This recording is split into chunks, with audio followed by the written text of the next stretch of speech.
Donc nous pouvons commencer par la prise de refuge. Donc, dans le Bouddha, le Dharma et la communauté suprême, la Sangha, jusqu'à l'éveil, je prends refuge. Dans le Bouddha, le Dharma et la communauté suprême, la Sangha, jusqu'à l'éveil, je prends refuge. Dans le Bouddha, le Dharma et la communauté suprême, la Sangha, jusqu'à l'éveil, je prends refuge. Grâce aux deux accumulations réunies, par cette session de discussion, puisse-je devenir un Bouddha afin d'être bénéfique à tous les êtres. Grâce aux deux accumulations réunies par cette session de révision, puisse-je devenir un Bouddha afin d'être bénéfique à tous les êtres. Grâce aux deux accumulations réunies par cette session de révision, puisse-je devenir un Bouddha afin d'être bénéfique à tous les êtres.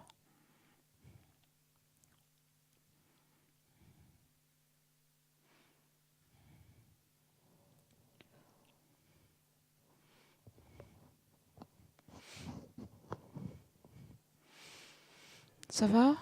Il fait pas trop chaud ? Ça va. Bon. Moi j'ai un peu chaud, oui, mais c'est peut-être parce que je me suis activée. Peut-être tu le mets tout doucement, le ventilateur. Donc voilà. Vous avez fait la discussion.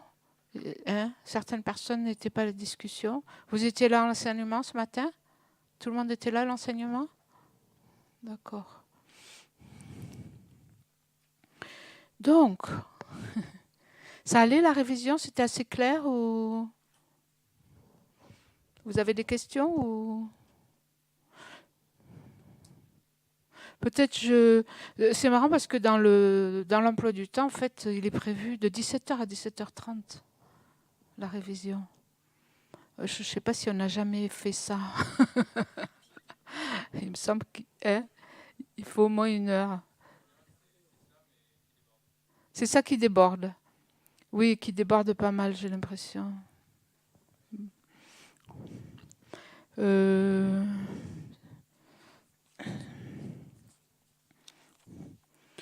je reprends un peu donc les idées principales qu'on a vues ce matin. Et puis j'essaie d'être un peu rapide. En principe, je suis lente. Et si vous avez des questions, on abordera les questions.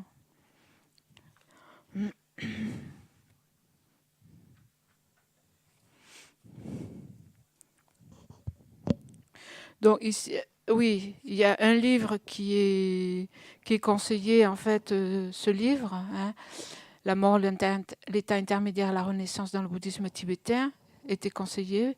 Et en fait, c'est la traduction du texte que Geshe-la utilise. Donc évidemment, tout est là. Vous l'avez ? Oui, il était disponible à la boutique, je suppose. Pardon ? Les références. Oui, c'est de la Rinpoche Jeffrey Hopkins et c'est édition Dharma.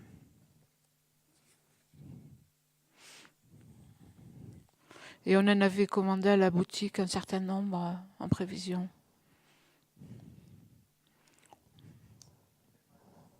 Pardon ? D'accord, ils en ont recommandé d'autres. Il n'y en a plus. Bon, il n'y en avait pas assez alors. Bon. Donc ça va prendre du temps. Jeudi, vendredi, ouais, bon, c'est un peu tard, mais bon.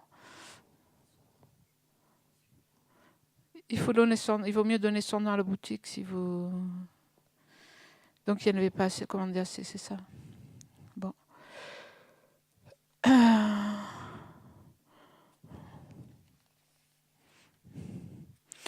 Donc ici, en fait, on parle, comme je l'ai bien dit, on parle au niveau de la pratique tantrique.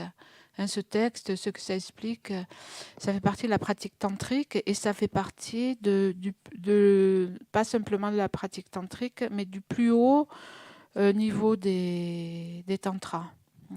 Donc la pratique tantrique est divisée en 4 classes. Donc le tantra de l'action, le tantra de la performance, le tantra de yoga et le tantra du yoga incomparable. Et donc ici, c'est le Mahanuttara Yoga Tantra en sanskrit, dans le plus haut yoga tantra. En général, le module qui va suivre, c'est sur les tantras justement, expliquer les différents types les 4 classes de tantra, assez en détail. Le prochain module. Pour ce prochain module, pour pouvoir recevoir l'enseignement, il y a certaines conditions d'avoir reçu des initiations. Et ça, j'ai demandé à Geshe-la de le spécifier un jour pendant l'enseignement. Comme ça sera dit par lui, ça sera plus clair. Puisque c'est lui aussi qui fixe les conditions. Et donc, ici, la forme suprême de ces tantras, c'est le tantra du yoga incomparable. Et on peut se dire quelle est la spécificité du tantra par rapport au sutra. Parce qu'on connaît les différents véhicules, le véhicule individuel et le véhicule universel, ce qu'on appelle le Mahayana. Et dans le Mahayana, on a les sutras et on a les tantras. Et donc, quelle est la différence entre les deux ? Donc, le but n'est pas différent, puisque le but final, c'est toujours d'atteindre l'état d'éveil. La sagesse n'est pas différente, parce que la sagesse, c'est toujours la sagesse qui réalise la vacuité. Une différence entre les deux, c'est quand même que la conscience qui réalise la vacuité, c'est-à-dire la conscience la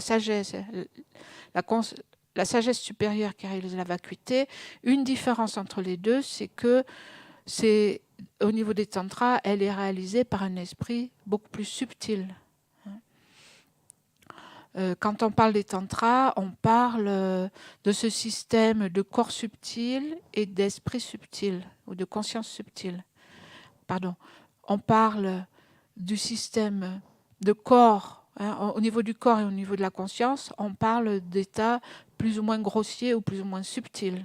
Donc il y a un corps grossier, il y a un corps subtil, et au niveau de la conscience aussi, on parle de conscience grossière, conscience subtile et conscience très subtile.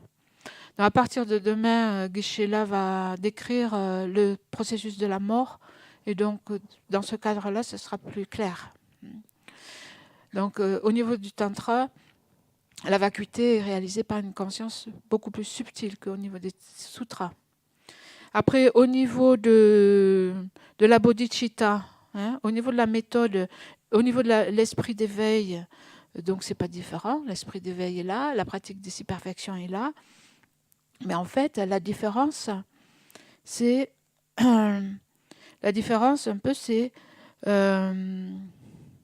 on dit pour réaliser l'éveil, quand on atteint l'état d'éveil, on atteint les 2 corps d'un Bouddha, le corps de forme et le corps de vérité. Le corps de forme, le Rupakaya, donc, et le corps de vérité, le Dharmakaya. Et en fait, pour atteindre ces deux, on développe, pour le corps de vérité, on développe la sagesse, qui est la cause du corps de forme, du corps du Dharmakaya, du corps de vérité, et la méthode est la cause du corps de forme. Et en fait, ce qui se passe, c'est que au niveau si on parle de la cause, normalement la cause doit être quelque chose, particulièrement la cause substantielle, Geshe-la en a parlé, la cause substantielle ou co-substantielle, en fait, ça veut dire ce qui devient ça. Par exemple, la cause substantielle, bon, je dis substantielle parce que c'est plus simple. D'une table en bois, c'est le bois. C'est ce qui devient la table en bois. Et ici, qu'est-ce qui devient le corps de forme, en fait ? Au niveau des sutras, les 6 perfections, c'est quelque chose qui est très éloigné, très éloigné, qui n'a pas le même aspect que le résultat. C'est-à-dire que le corps de forme doit naître de quelque chose qui est similaire en aspect, qui est la cause substantielle, ça doit être quelque chose qui est de même nature. Et donc, au niveau du sutra, la sagesse est associée à l'esprit d'éveil et à la pratique des perfections, mais cependant, ces perfections ne correspondent pas en aspect au corps de forme. Et ce qui se passe, en fait, c'est que dans les tantras, on va utiliser une méthode dont l'aspect est davantage similaire au résultat, c'est-à-dire, c'est le yoga de la déité. On va se visualiser sous la forme de la déité. C'est-à-dire, dans le tantra, on dit le tantra est un véhicule résultant. On se visualise déjà sous la forme d'un Bouddha. Et cette méthode-là, cette méthode est la cause pour obtenir le corps de forme d'un Bouddha. Donc on dit la cause est beaucoup plus proche du résultat. Donc la méditation de soi-même comme la déité, donc on s'imagine qu'on se trouve dès à présent dans le corps de forme d'un éveillé et on manifeste l'activité éveillée. Et en fait, qu'est-ce qui apparaît dans la pratique du tantra? Qu'est-ce qui apparaît sous la forme de la déité, c'est-à-dire sous la forme du Bouddha? C'est la sagesse qui réalise la vacuité elle-même qui se manifeste sous la forme de la déité. Et donc, dans la méditation, le pratiquant médite sur la vacuité, et c'est cette sagesse qui prend la forme de la déité. Et de cette façon, on a une union, on a au niveau de la cause quelque chose qui ressemble beaucoup plus au résultat. Parce qu'au niveau de la cause, on a la sagesse et la méthode indissociables qui vont donner les deux corps indissociables d'un Bouddha. Et donc, c'est ça qui fait, on peut dire, la spécificité du tantra. Bon, une des spécificités au niveau de la pratique. C'est qu'on va faire naître un aspect de la méthode et de la sagesse qui reste la vacuité, la méthode étant la méthode étant le yoga de la déité, et donc les deux étant en union dans la méditation. De façon beaucoup plus proche que dans les sutras, où la sagesse, c'est la sagesse qui réalise la vacuité, et la méthode, c'est l'esprit d'éveil et les six perfections.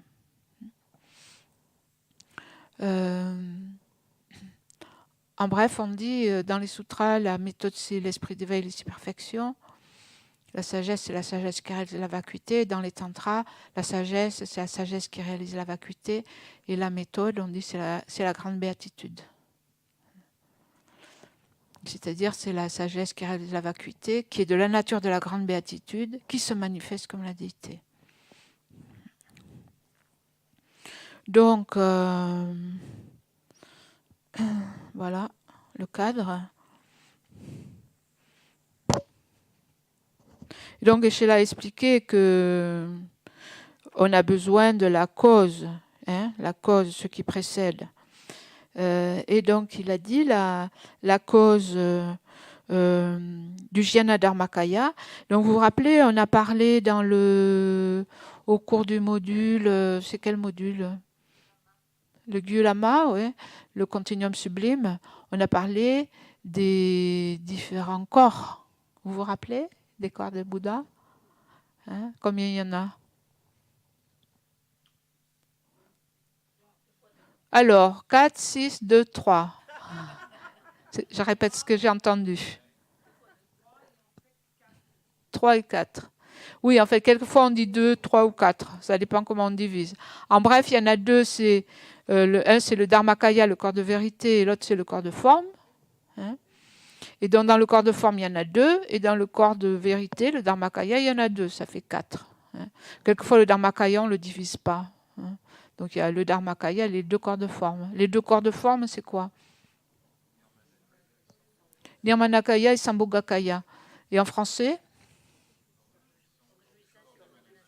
Donc, le corps d'émanation, c'est le Nirmanakaya, et le corps de jouissance complète, c'est le Sambhogakaya. hein. Donc, les 4 corps, hein, le corps de vérité, c'est-à-dire le Dharmakaya est divisé en corps de nature et en corps de vérité de sagesse. Hein. Le Jnana Dharmakaya, ce matin, Geshe-la a parlé du Jnana Dharmakaya, le corps de vérité de sagesse. Quelquefois on dit le corps de sagesse, c'est un des Dharmakaya. En fait, c'est la conscience, on le définit comme ça, le Sambhogakaya. Non, pardon, le Jnana Dharmakaya, le corps de vérité, Dharmakaya, corps de vérité, corps de la loi, quelquefois Dharma, on traduit vérité ou loi, Kaya c'est corps, Jnana c'est sagesse. Alors ça fait Jnana Dharmakaya, sagesse, vérité, corps, corps de vérité de sagesse. Et donc c'est une conscience de sagesse finale. Finale, ça veut dire abouti, quelquefois on dit, au niveau du Bouddha, hein, qui perçoit tous les modes et les variétés des objets de connaissance.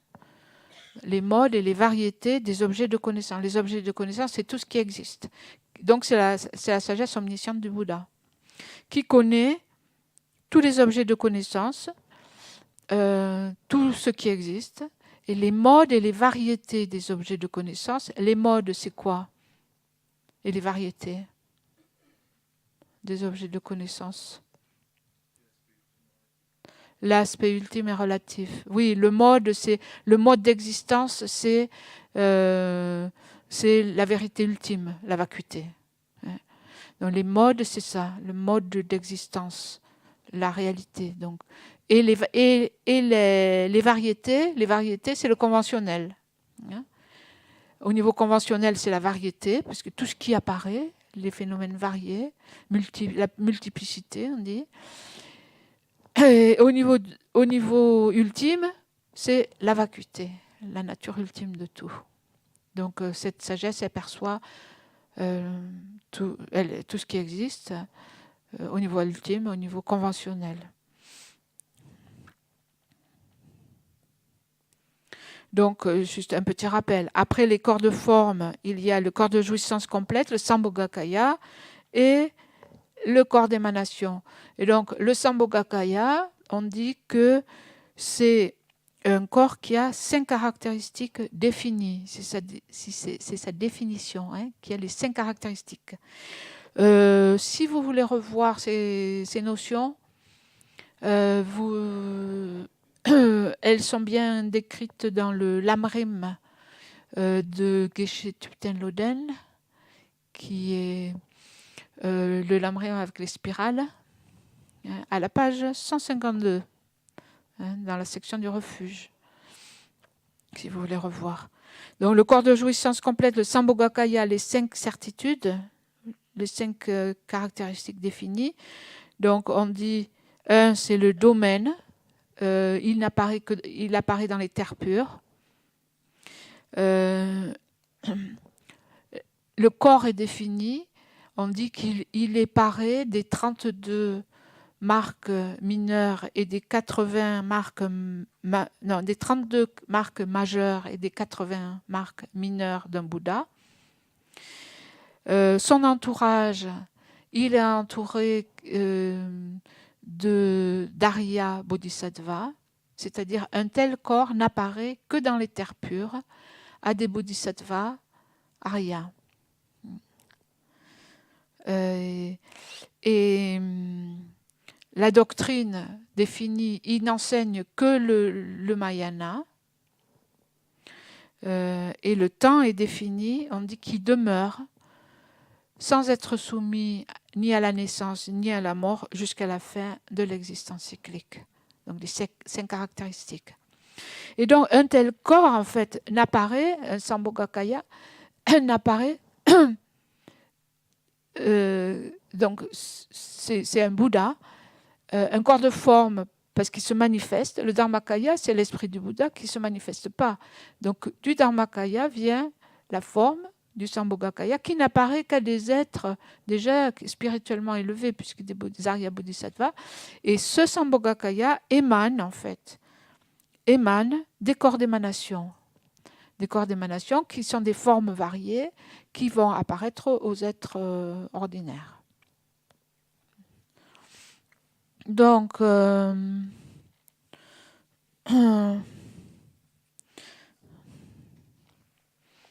et donc, on a parlé de cette cause substantielle. Cause substantielle. Moi, je dis substantielle, c'est plus facile. C'est ce qu'on dit souvent hein, aussi. Du Jnana Dharmakaya, ça va être ce qui le précède et qui devient ce corps de sagesse. Hein. Comme je vous disais, la cause substantielle d'une table en bois, c'est le morceau de bois, ce qui devient directement. Après, il y a d'autres causes. Donc, c'est la cause la plus proche. Et donc, ici, la cause...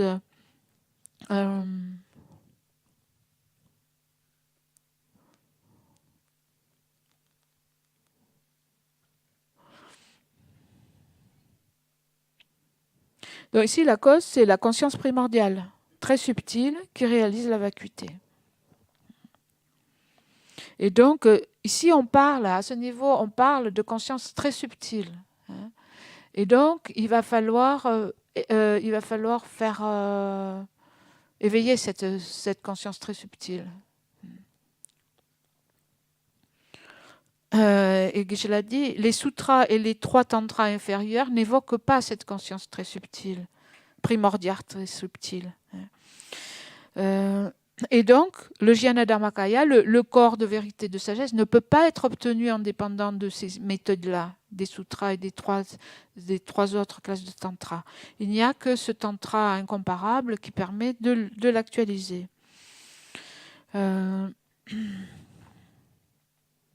Et donc, ça c'est la cause pour le corps de sagesse.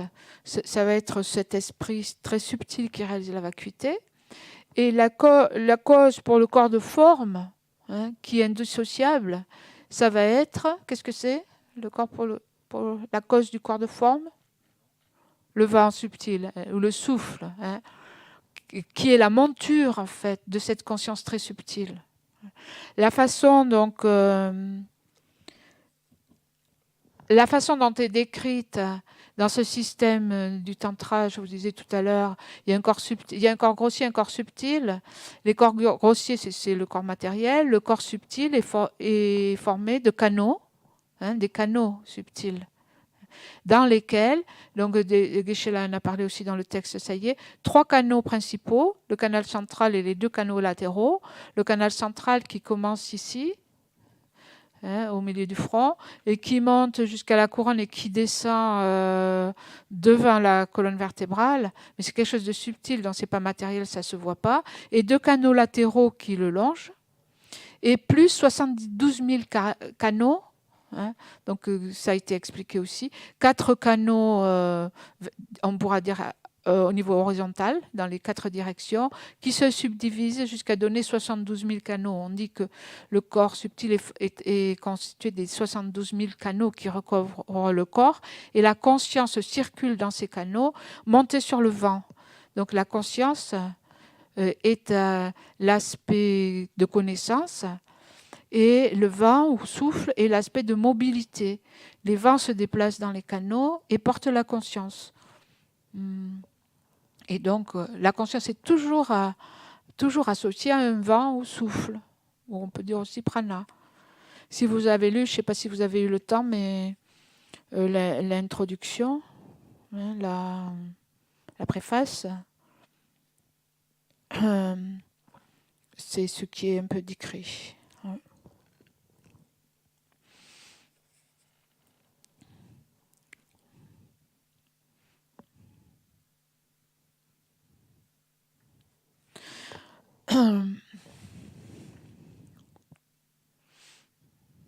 Et donc, c'est le souffle associé à l'esprit primordial, cet esprit très subtil, qui est la cause pour le corps de forme.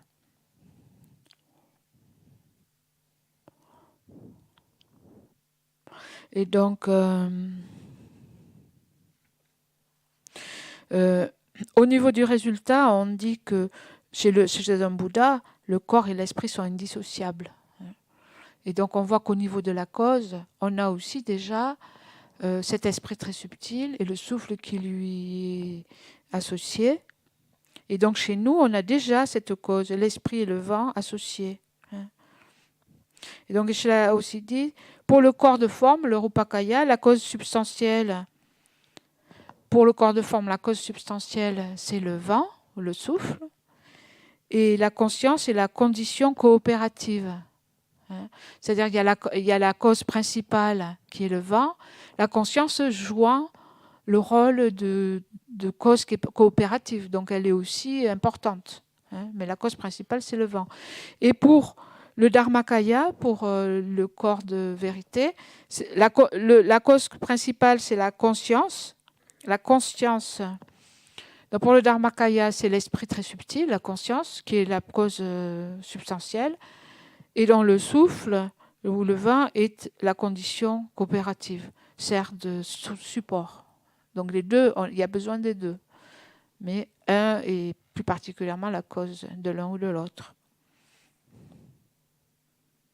Donc ici, on parle de quoi en fait? On parle de transformer quelque chose d'ordinaire,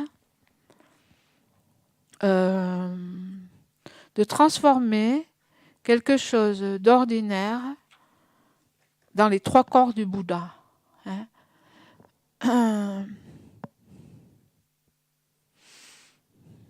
En fait, on parle d'amener sur le chemin les trois corps de base, amener les trois corps de base sur le chemin, transformer les trois corps de base en trois corps purs, dans les trois corps du Bouddha.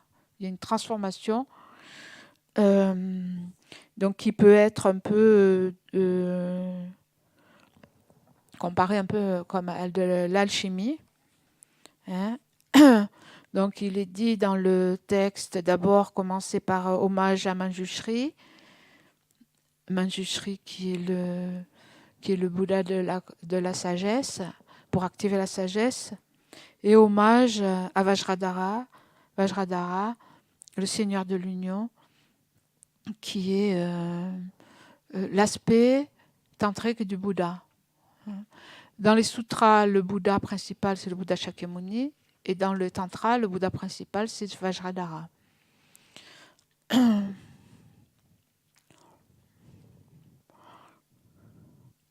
Donc, ici, on parle d'éléments ferrugineux.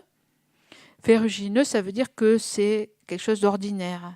C'est l'état impur. Et ces éléments, ce sont les trois corps de base. Trois corps de base, en fait, c'est quelque chose qui est imputé sur la mort, l'état intermédiaire et la renaissance. Sur ces trois états, en fait.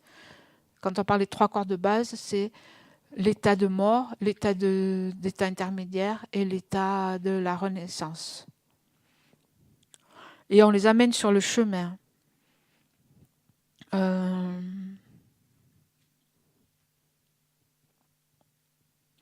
Ça veut dire que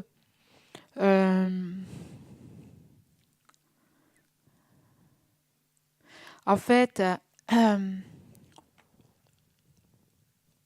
on va transformer dans la pratique, on va utiliser ces trois états pour réaliser le Dharmakaya, le Sambhogakaya et le Rupakaya. Pardon? Plus fort, s'il te plaît. Oui, le Nirmanakaya. Je me suis trompée. Donc, la mort va être transformée, l'expérience de la mort, l'état de la mort va être transformé en Dharmakaya. L'état intermédiaire va être transformé en Sambhogakaya. Et la renaissance va être transformée en Nirmanakaya, corps d'émanation. C'est ça?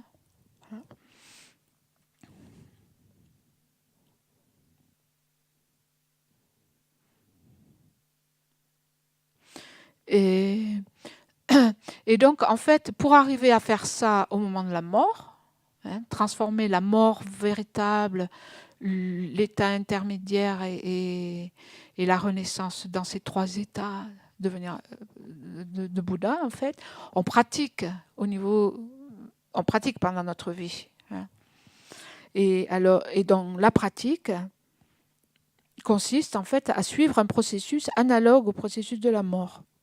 Pendant la pratique tantrique, on utilise le processus de la mort, et dans la méditation, on utilise un processus identique, analogue. C'est pour ça qu'on va étudier, demain, on va étudier le processus de la mort, et on va étudier dans ce texte, dans ce module, l'état intermédiaire, qu'est-ce qui se passe à l'état intermédiaire, qu'est-ce qui se passe au moment de la renaissance, et comment ces trois peuvent être transformés. Donc, ces éléments de base sont ordinaires et impurs, c'est-à-dire c'est la mort, l'état intermédiaire et la renaissance impure. Et donc, ils vont être transformés en or par ce qui permet la transformation, c'est les deux phases. Ce qui permet de la transformation, la purification, c'est les deux phases du tantra, les deux phases de la pratique tantrique. Et le résultat, les fruits de la purification, c'est les trois corps d'un Bouddha. Donc la base, c'est la mort, l'état intermédiaire, la renaissance. Ce qui permet de transformer ces trois états, c'est la pratique tantrique. Et le résultat, c'est les trois corps d'un Bouddha. Maintenant, quand on parle de la pratique tantrique, on parle des deux phases. Les deux phases ou les deux stades de la voie du tantra. Quand on parle des deux stades de la voie du tantra, il y a la phase ou le stade de génération et le stade d'accomplissement. Donc Geshe-la n'a pas trop parlé de... Il en a parlé, mais il n'a pas expliqué.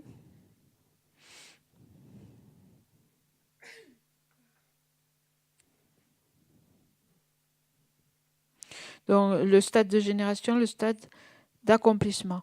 Donc le stade de génération, donc quand on pratique...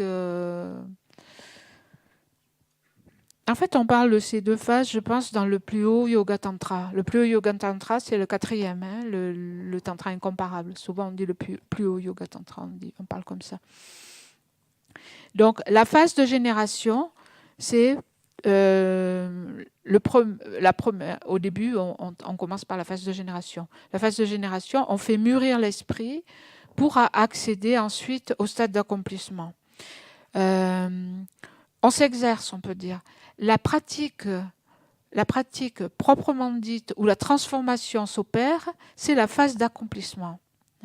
La phase de génération, c'est une phase de préparation, en fait. On se prépare pour ensuite en venir à la pratique proprement dite, au stade d'accomplissement. Et donc, pendant la phase de génération, on se familiarise avec la mort, l'état intermédiaire et la renaissance.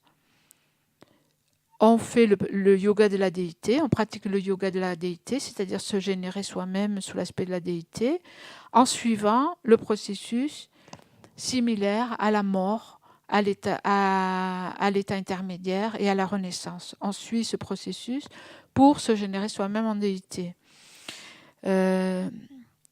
Donc, au stade de génération, c'est un entraînement sous forme de visualisation pour accéder à l'aptitude véritable de mobiliser les vents. C'est-à-dire, au stade de génération, on se prépare pour utiliser le corps subtil et faire naître l'esprit subtil. Dans la pratique tantrique, il faut arriver à mobiliser et à réveiller l'esprit très subtil. Parce que c'est ça qu'on va utiliser pour réaliser la vacuité et pour générer le corps d'un Bouddha. Mais cette transformation, cette pratique actuelle, elle s'opère au stade d'accomplissement. Au stade de génération, on s'exerce, on peut dire on fait semblant. Sous forme de visualisation, de yoga, pour arriver à vraiment, au stade d'accomplissement, de mobiliser les vents. En fait, ce qui se passe pour arriver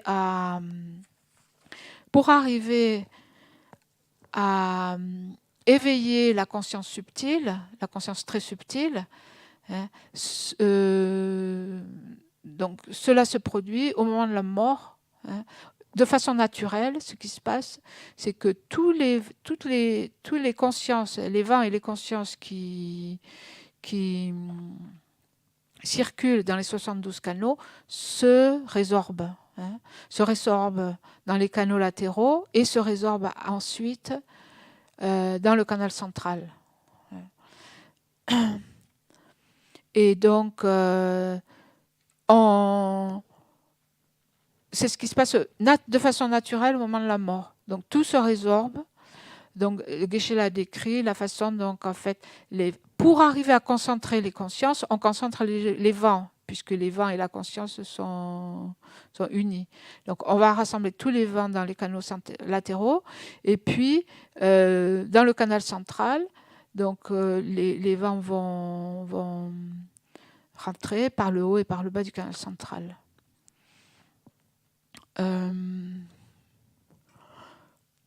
Donc, Geshe là aussi a décrit, quand on parle du corps subtil, en fait, on dit les canaux latéraux qui sont autour du canal central bloquent le canal central. Parce qu'en fait, la conscience subtile, elle va se manifester seulement quand tous les vents vont être dans le canal central.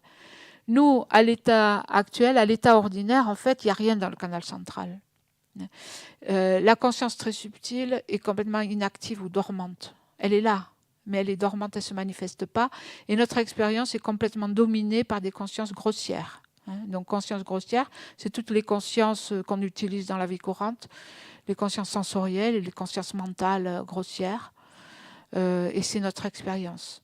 Donc, quand on dissout toutes les consciences, donc ça va éveiller la claire lumière.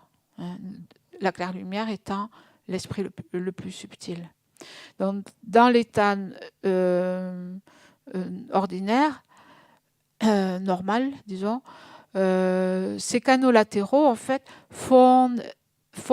bloquent le canal central. Il n'y a rien dans le canal central et aussi le canal central est bloqué, donc il y a des nœuds.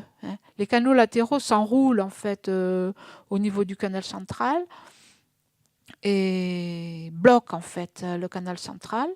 Et ce qui se passe au moment de la mort, c'est que tous les vents en fait, qui se réunissent dans les canaux latéraux et ensuite dans le canal central, en fait, ces canaux, ils se dégonflent, on pourrait dire. Ce qui libère les nœuds et ce qui permet en fait, au vent de rentrer dans le canal central et de réaliser en fait, l'esprit très subtil. Cet esprit très subtil, on l'appelle la claire lumière.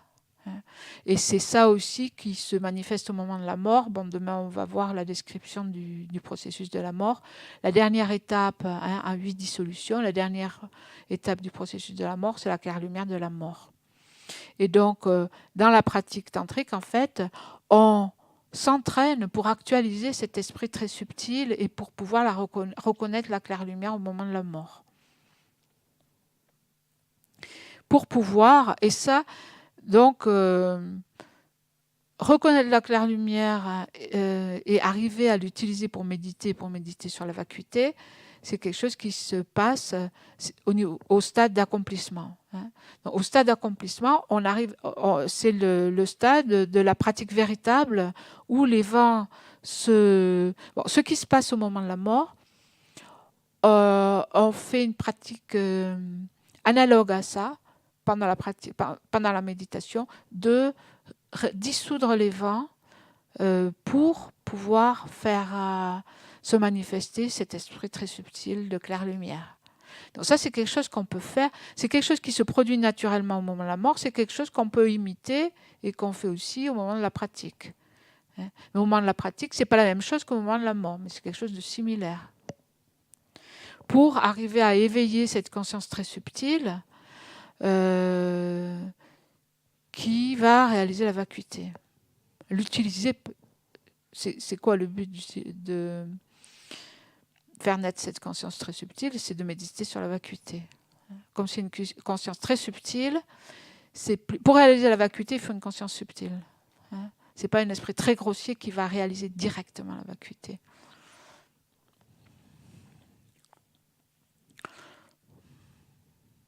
Donc, au stade d'accomplissement, on peut, donc, lors de la claire lumière, on éveille cet esprit très subtil pour réaliser directement la vacuité.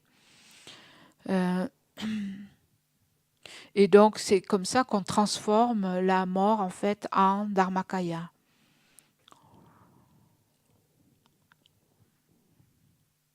Et donc, ce Dharmakaya, ce corps de vérité de sagesse, n'est perceptible que par le Bouddha. Et c'est ce corps de vérité de sagesse qui va manifester le corps de jouissance, le Sambhogakaya. Et le Sambhogakaya, lui, et donc pour manifester le corps de jouissance, à partir du Dharmakaya, disons,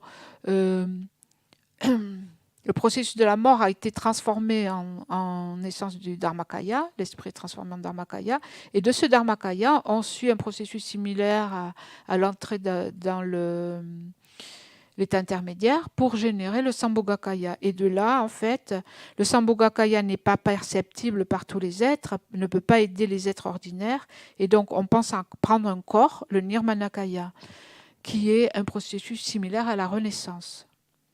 Et donc, c'est l'aspect purifié de la renaissance. Donc, les 3 corps précieux d'un Bouddha sont les résultats, les aspects purifiés. Les aspects purifiés des 3 corps de base, grâce à la méthode de purification qui est la pratique des deux stades de Tantra. Donc, prosternation en Vajradhara, qui a la maîtrise sur les bases, sur la base, sur la transformation et sur les 3 corps. J'espère que je ne vous ai pas trop embrouillé. Je ne sais pas si c'était très clair. Ça va ?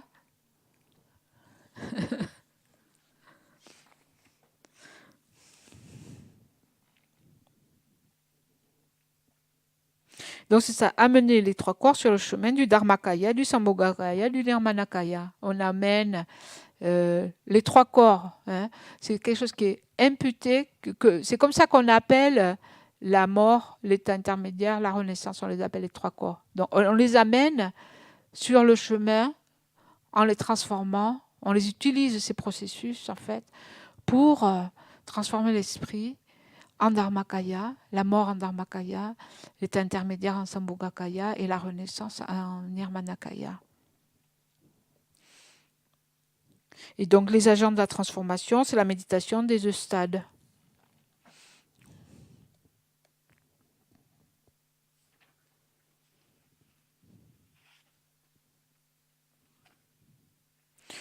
Donc le Seigneur de l'union, c'est Vajradhara, qui maîtrise en fait l'union. Je pense ici, ça veut dire l'union du corps et de l'esprit.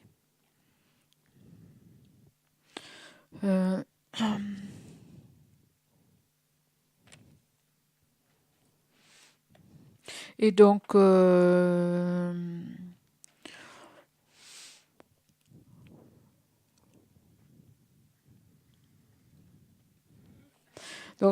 donc ici, on va s'appliquer à expliquer la base de purification, le processus de la mort, de l'état intermédiaire et de la renaissance.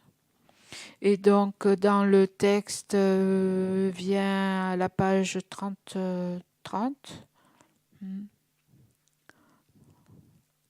Les stades de développement et de réalisation purifient la naissance, la mort et l'intermédiaire.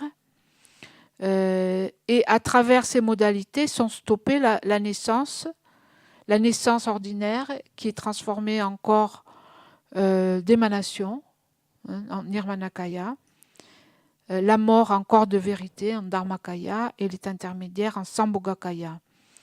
Le fruit de cette transmutation est un corps d'union pourvu des 7 caractéristiques en Sambhogakaya. Donc on transforme du Dharmakaya, vient le corps de forme, le Sambhogakaya, et ici en fait, Geshe-la a expliqué les 7 caractéristiques. Donc le Sambhogakaya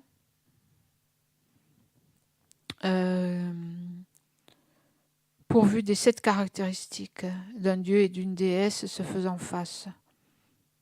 Donc ici, c'est le corps de complète jouissance, le Sambhogakaya. Donc, qui possède les 7 caractéristiques qu'il a expliquées, qui sont aussi dans le livre.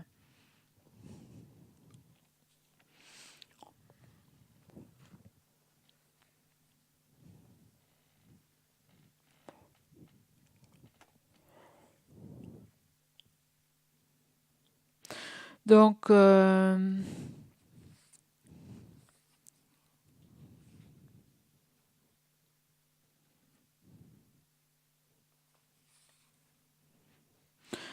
après, page 33, les étapes de la mort. Au début du texte, il y a une brève relation. Il y a un compte rendu un peu de comment les êtres humains en vinrent à naître par la matrice et à posséder un corps grossier composé de chair et de sang. Hein. Donc, Geshe l'a expliqué. Comment, en fait, pendant le premier an, après la formation de l'univers, les humains avaient la caractéristique de naissance spontanée, de durée de vie incommensurable, etc. Hein. Le corps émanait sa propre lumière. Pas besoin d'ingérer des aliments grossiers, mais il se sustentait par la joie. Et il se déplaçait dans l'espace par magie. Et donc, comment ensuite, en fait, à cause de prédispositions, ils en sont venus à avoir un corps plus grossier. Et donc, le point ici, c'est ce corps humain, en fait, est doté des 6 constituants. Hein. Et en fait, le point ici est important parce qu'en fait, pour pratiquer ce tantra, ça n'est possible que sur un corps humain qui possède ces 6 constituants, ces 6 éléments. Hein. Donc l'élément terre, eau, feu, air, les canaux et les gouttes. Et il y a une autre interprétation qui dit donc 6 constituants, 3 qui viennent du père et 3 qui viennent de la mère. Et donc c'est sur un tel corps qu'on peut faire cette pratique.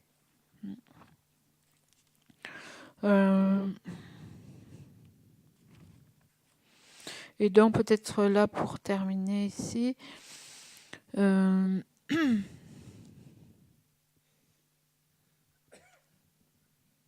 quand on parle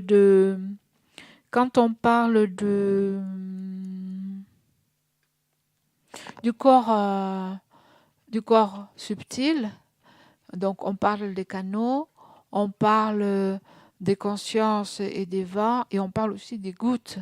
Hein. Un autre élément, c'est les gouttes rouges et blanches.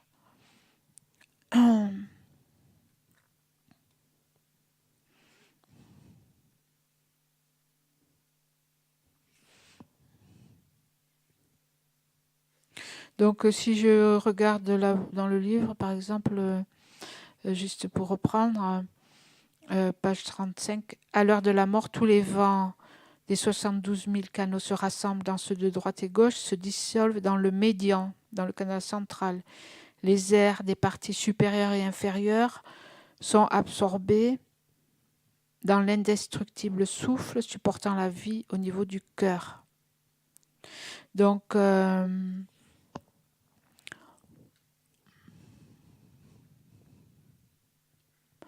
ces constituants ou ces gouttes blanches et rouges, on dit que les blanches rouges, c'est ce qui vient de la mère et les gouttes blanches, c'est ce qui vient du père. Et donc, ces constituants ou gouttes blanches et rouges sont enfermés en fait au niveau de ce qu'on appelle la goutte indestructible, au niveau du cœur, c'est-à-dire du chakra du cœur. Il y a, quelquefois on dit comme un boîtier, mais bon, c'est pas un boîtier. Hein. C'est parce qu'en fait, je pense que le terme en tibétain que Geshe-la a utilisé, le terme utilisé, C'est le même terme que... Vous savez, vous avez vu les Tibétains, quelquefois, ils ont ça, c'est traditionnel, ces boîtes-là, ces boîtiers qui s'attachent au cou, et où ils mettent des reliques ou des choses. Vous avez vu ça? Hein? Oui, comme un reliquaire. Je ne sais plus le nom tibétain, j'essaierai de l'attraper. Et c'est le même terme. Et donc, quelquefois, c'est un boîtier, mais il n'y a pas de boîte. Mais c'est comme la goutte indestructible. En fait, c'est cet élément qui est au cœur et qui reste pendant toute la vie. Avec la moitié-moitié, ces deux gouttes, hein, la blanche et la rouge, qui sont en fait, Valérie, elle disait lovées au milieu, là, toutes les deux, imbriquées, disons. Hein. Donc ça, c'est ce qui vient du père et de la mère et qui reste là toute la vie. Et de ces deux éléments viennent aussi la goutte. Hein. Donc ça, c'est la goutte indestructible, l'élément indestructible, c'est-à-dire qui reste jusqu'à la mort. Et donc, parallèlement, il y a aussi principalement la goutte blanche réside au niveau de la couronne. Donc quand on dit de la couronne, c'est le chakra. Et la goutte rouge réside au niveau du nombril, du chakra du nombril. Et de là, ces gouttes, elles se multiplient aussi dans tout le corps, hein, rouge et blanche. Elles existent en fait partout dans les canaux.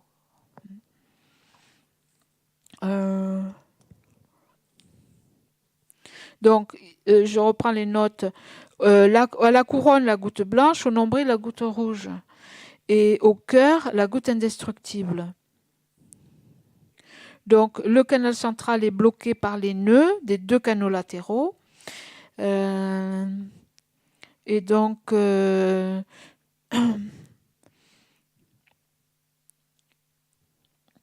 Geshe-la aussi a parlé des chakras. Et donc, il y a des chakras à différents niveaux,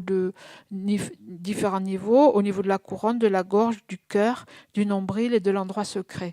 Les chakras, en fait, c'est des endroits où il y a des embranchements avec le canal central, des embranchements de canaux, hein, plus ou moins nombreux. Et donc, ces nœuds bloquent le canal central et en faisant circuler l'air, les nœuds vont se dénouer. Et donc, lorsque l'air va venir dans les canaux latéraux, l'énergie va circuler et donc ça va dénouer les nœuds. Donc, pour les personnes ordinaires au moment de la mort, les nœuds se desserrent. Les 72 000 vents se rassemblent, se dissolvent dans le canal central et les consciences grossières se résorbent aussi et cessent de fonctionner. Et donc, ce qui permet à la conscience subtile et très subtile de se manifester.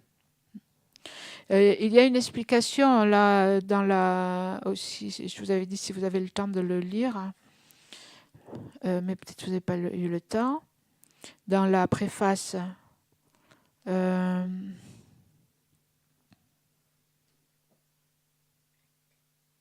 Donc, les airs ou courants d'énergie servent de fondement aux différents niveaux de conscience. Et ce qui se passe au moment de la dissolution, lorsque ces vents se dissolvent, donc au moment de la mort, la capacité qu'ils ont de servir de base à la conscience s'arrête aussi. Hein. C'est-à-dire qu'avec la dissolution des vents, les vents en fait, ou les souffles servent aussi de base à différentes fonctions corporelles et aux différents états de conscience. Ils servent de base, hein, pour le fonctionnement du corps et le fonctionnement des consciences. Et donc quand ces vents, ces souffles se dissolvent, arrêtent de fonctionner, donc ces niveaux de conscience arrêtent aussi de fonctionner. C'est ce qui se passe au moment de la mort. Hein. Et donc, c'est... et donc, ce qui se passe, c'est que tous les aspects grossiers des airs, en fait, s'ouvrent, se dissoudre, pardon, au niveau du souffle, au niveau du cœur. Enfin, toujours est-il que le plus important à comprendre, c'est que ce mécanisme en fait de dissolution des vents entraîne la dissolution des consciences et il n'y a plus à la fin que le vent au niveau du canal central et donc un niveau de conscience très subtil qui est éveillé. La conscience très subtile est toujours là, mais elle est comme dormante. Et à ce moment-là, quand les consciences plus grossières se dissolvent, la conscience subtile se révèle.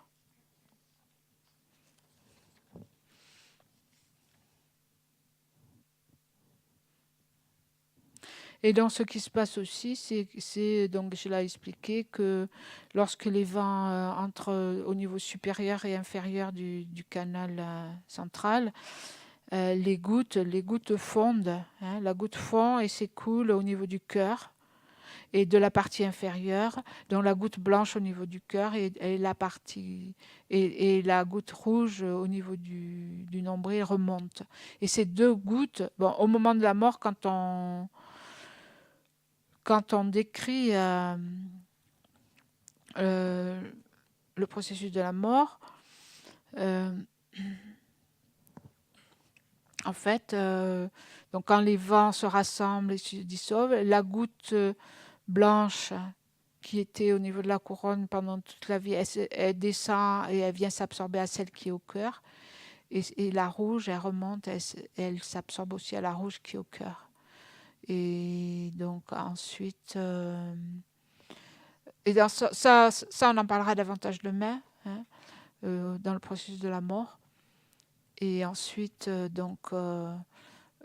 ça donne lieu à l'éveil de la conscience très subtile. Et donc, pendant la pratique tantrique, en fait, on s'exerce à mobiliser les vents pour arriver à les dissoudre, dans le canal central.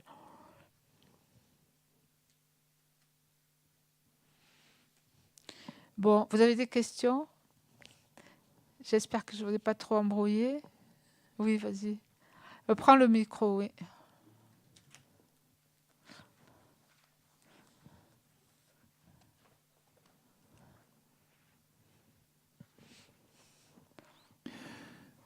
Oui, c'est par rapport, quand Geshe-la a dit que les sutras, les tantras inférieurs ne mentionnent pas la conscience primaire subtile, et que donc les sutras et les tantras inférieurs ne permettent pas d'activer le jnana dharmakaya, est-ce que ça veut dire que sans les tantras, de toute façon, on ne peut pas atteindre la bouddhéité? Oui, exactement. D'après les tantras, sans les tantras, on ne peut pas atteindre la bouddhéité. Et d'après le tantra incomparable, sans le tantra incomparable, on ne peut pas atteindre la bouddhéité, même. Tu vois. Ouais. En fait, je ne me rappelle plus trop, mais dans les tantras inférieurs, en fait, si je me souviens bien, bon, mais ça fait partie du prochain module, l'étude du prochain module. Dans les tantras inférieurs, en fait, je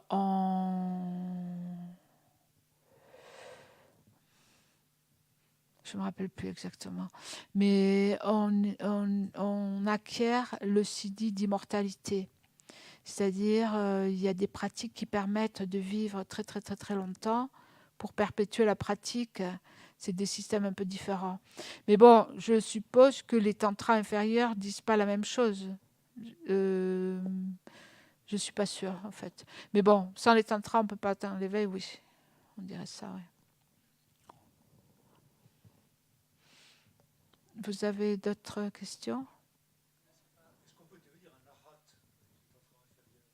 Avec les tantras inférieurs, est-ce qu'on peut devenir un arat? Je pense pas, parce que déjà, quand on parle de tantra, on parle déjà... Le but des tantras, c'est de devenir un Bouddha, c'est pas de devenir un arat. Hein. Avec le Hinayana, on peut devenir un arat, mais avec les Bouddhas, avec les tantras inférieurs, on je pense que dans les systèmes des tantras inférieurs, on devient Bouddha avec les tantras inférieurs.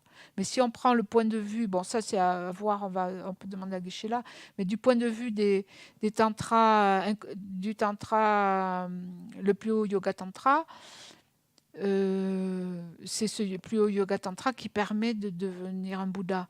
Mais je pense que les yogas inférieurs disent que leur pratique conduit aussi à l'état de Bouddha, pas à l'état des rats. Puisque de toute façon, il faut la bodhicitta, etc. Hein. On parle des sutras, des tantras, on est dans le Mahayana. Donc on a la motivation de devenir un Bouddha pour le bien de tous les êtres.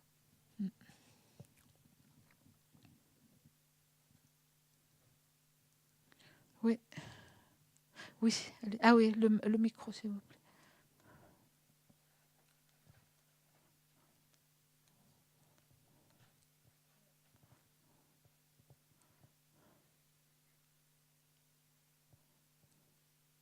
Oui, je me demandais si cette conscience claire et lumineuse, est-ce que c'est d'abord Rigpa, et ensuite, est-ce que c'est celle que l'on peut apercevoir ou contempler dans la vision pénétrante quand on a une forme de vacuité, si on peut dire?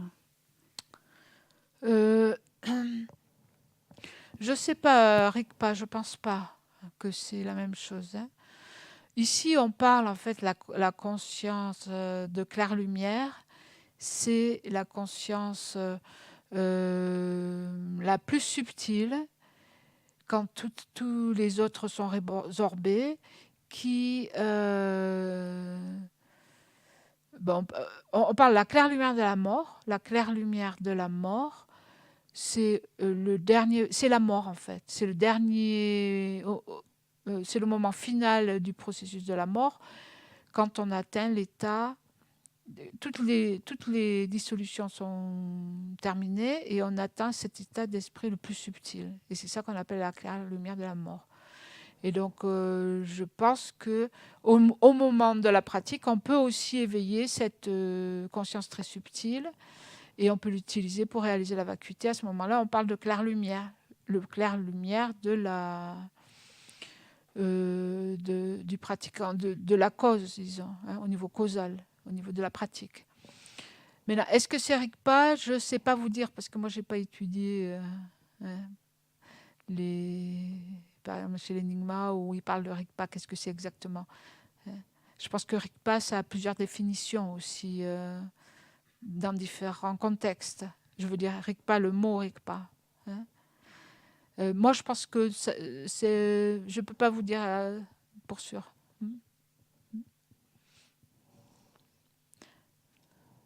Et ensuite, vous disiez, est-ce que c'est la vue profonde? Oui, quand on parle de vue profonde, on parle de sagesse qui réalise la vacuité. La sagesse qui réalise la vacuité, ce n'est pas forcément la sagesse très subtile, l'esprit très subtil qui réalise la vacuité. Hein.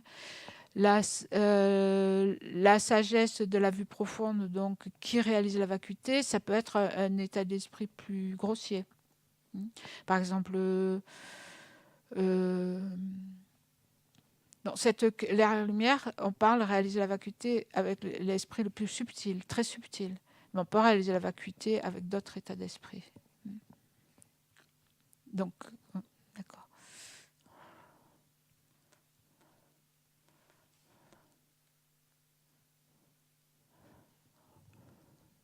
Oui, prends le micro si tu veux.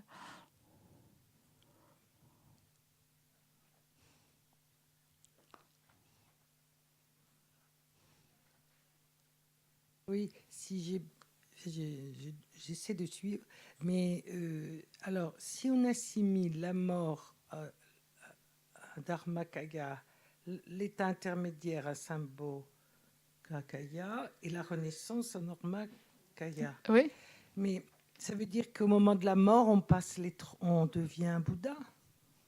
Oui. C'est qu'on passe par les 3 états du Bouddha. L'état, on corps parle de la transformer. loi. On parle de transformer ces 3 états.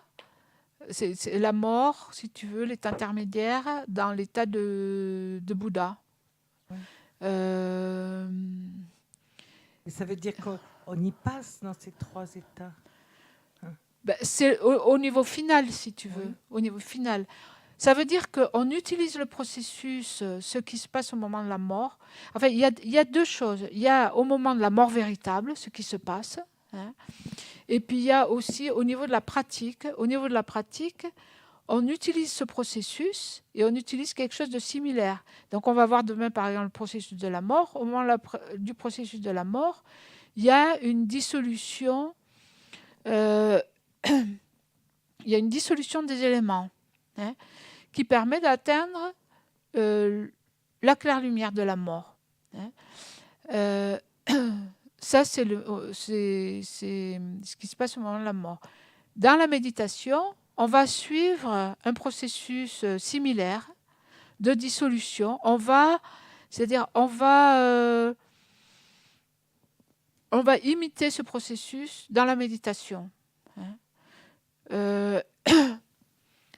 Donc, au niveau du premier stade de tantra, c'est quelque chose qu'on va imaginer, et au niveau du stade d'accomplissement, c'est quelque chose qui va se faire en réalité. C'est-à-dire qu'au stade d'accomplissement, on va en réalité dissoudre les vents, etc., et faire naître la claire lumière. On utilise ce processus pour faire naître cet esprit très subtil, pour réaliser la vacuité, pendant la pratique.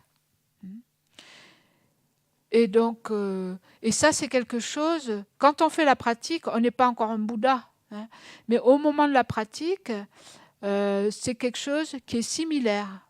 Hein, et on va identifier ça comme étant le Dharmakaya. Ensuite, on va suivre le processus d'entrée dans l'état intermédiaire, et on va suivre ça dans la méditation pour se visualiser sous la forme du corps du Bouddha, du Sambhogakaya. Donc tout ça, c'est dans la pratique, on utilise quelque chose de similaire pour s'exercer. Et quand on est au final de la pratique, évidemment, la transformation, elle se passe en réalité. Et donc on devient un Bouddha. Donc ça peut se faire à la pratique, ça peut se faire au moment de la mort.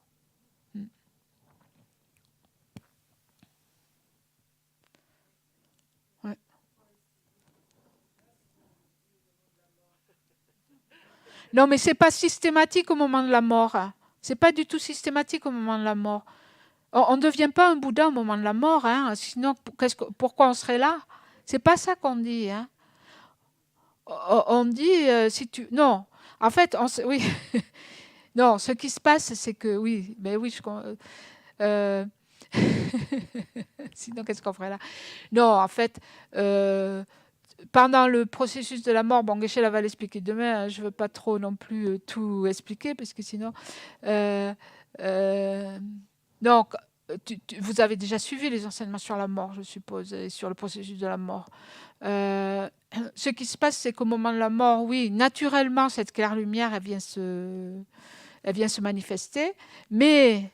Un détail très important, et c'est bien que tu soulèves la question, c'est que pour les êtres ordinaires, cette claire lumière de la mort, elle est inconsciente. On ne la reconnaît pas. Hein. C'est un processus naturel, mais au moment de chez les êtres ordinaires, si on n'est pas entraîné, cette lumière de la mort, en fait, elle passe de façon inconsciente. Hein, et c'est comme on perd connaissance et hop, on se trouve projeté dans l'état intermédiaire. Donc, une des fonctions aussi, une des raisons de la pratique aussi, de la pratique, au niveau de la pratique, nous dans notre vie, si on pratique le tantra, si on fait cette pratique, c'est d'arriver à... On médite sur quelque chose de similaire au processus de la mort pour se familiariser avec cette claire lumière, avec l'espoir de la reconnaître au moment de la mort. Hein. Et donc, au moment de la mort, il faut arriver à reconnaître la claire lumière. C'est déjà... il faut avoir un certain développement d'esprit pour la reconnaître et pour pouvoir se concentrer dessus, hein, et pour pouvoir méditer. D'accord? Ça va? Ça répond à ta question. Sinon, oui, ça serait bien. Peut-être on en reste là pour aujourd'hui. Ça va? À moins qu'il y ait une question brûlante. Oui.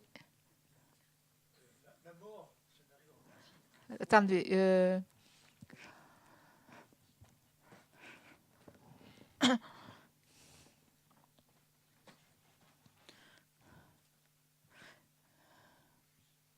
faut que ça soit vert.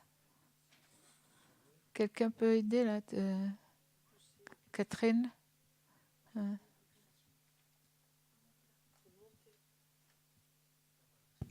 Oui, la mort, ça n'arrive en principe qu'une fois. Par contre, il y a une chose qui nous arrive au moins tous les jours, c'est de nous endormir. Ouais. Est-ce qu'il n'y a pas une certaine similitude entre le processus d'endormissement et le processus de la mort? Oui, oui. Bon, la mort, ça n'arrive pas qu'une fois, hein. Depuis des temps sans commencement, on est mort et rené de multiples fois. Mais oui, oui, il y a des... Oui. La dissolution au moment de la mort, on décrit des choses similaires dans différentes situations, comme par exemple l'endormissement, le réveil, l'état de rêve, etc. Ouais. Mais que l'on peut aussi utiliser si on a l'esprit assez développé pour pouvoir contrôler l'esprit à ces états-là. Mais oui, c'est vrai. Mais la dissolution la plus caractéristique et la claire lumière la plus caractéristique, c'est celle du moment de la mort. Merci. On va faire les dédicaces. Oui, ben vas-y. Alors, on prend la page 90 pour l'offrande du mandala et les pages suivantes de dédicaces. On fait juste les dédicaces. D'accord. O Changchuk Semchok Rinpoche Makye Panam Kye Gyuchik Kepa Nyampa Me Payang Kone Kontu Perwacho Doni Tawa Rinpoche Makye Panam Kye Gyuchik Kepa Nyampa Me Payang Kone Kontu Perwacho.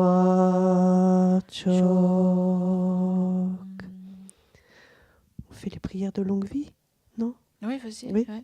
Page 92, les prières de longue vie. Kangring Rawe Ko We Shim Kam Di Petang Dewa Malu Jowene Chen Rezi Wang Tenzin Yatso Ishapesite Patu Tengyuchi Tutsul Chang Chinjam Gengewe Tenzin Kyom Perwe Kunze Tokpodze Chok Sum Kuelek Mentutu Padak Sol Duce Gentu Shapten Chok Jetsun Lame Kutse Rapten Shimnam Katrine Chochu Patang Lo Santen Pede Mesasum Gidro Emun sel tatu ne gyochi. Sur la page de garde. To ni ning je sung tu juk pe lam che che selze kan chen ten de gun chak na pe moten zin yatso la sawa depso she de lundo cho.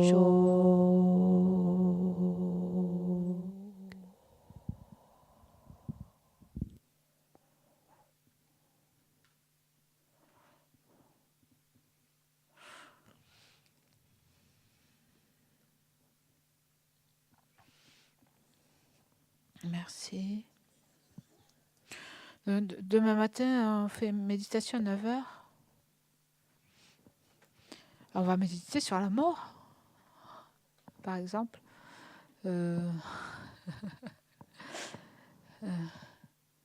Et puis ce soir, il y a 1 heure, non, pour quelque chose. Qu'est-ce qui est écrit? Hein? Qu'est-ce que j'ai prévu? J'ai changé plusieurs fois. J'étais pas claire. Je ne sais pas l'heure non plus. Qu'est-ce qui est écrit dehors? Non, en fait, j'avais envie de réciter. Il y a un petit sutra, le sutra de longue vie. Ah, la cuillère. Ah oui, on pourrait faire la cuillère aussi. Peut-être on va faire le sutra de longue vie. Et la cuillère, on pourra la faire parce qu'on a prévu en fait. Oui, on attend pour la cuillère du cœur. C'est un texte de Pabon Rinpoche sur la mort, hein, mais c'est un peu costaud. Donc on va le faire, on le fera demain ou après-demain. Hein. On va commencer en douceur. On va commencer par la longue vie. C'est à quelle heure, Alexis? 20h30. Bon. 20h30, c'est un petit sutra en fait, il faut 20 minutes. Et c'est autour du mantra, on récite le mantra de Amitayus.